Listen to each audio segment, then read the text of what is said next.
你的設備需要維修嗎？我們提供免費診斷，我們上門取件和送件，無需致電或出行。維修前先發送報價，你確認後才繼續。簡單、透明、專業。連結在簡介裏。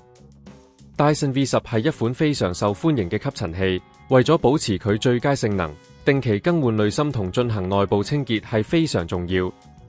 今次我哋會逐步示範點樣正確更換濾芯同執行清潔。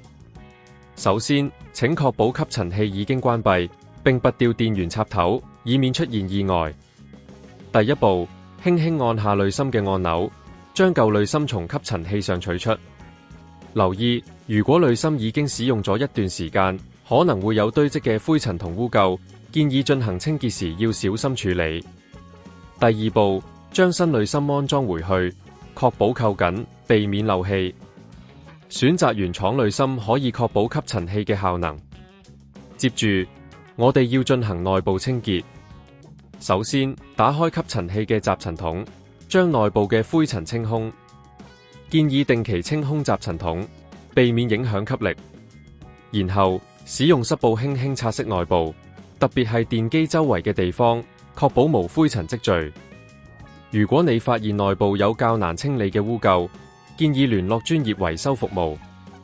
清潔完成後，讓所有部件完全乾透，然後重新組裝吸塵器。記得測試下吸塵器嘅運行狀況，確保一切正常運作。如果你對於Dyson V10嘅維修或清潔有任何疑問，或者需要免費診斷服務，歡迎隨時聯絡我哋。我哋提供上門取件同送件服務，亦會在維修前提供詳細報價，讓你安心無憂。定期維護可以延長你嘅Dyson V10壽命，保持最佳性能。你的設備需要維修嗎？我們提供免費診斷，我們上門取件和送件，無需致電或出行。維修前先發送報價，你確認後才繼續。簡單、透明、專業。連結在簡介裏。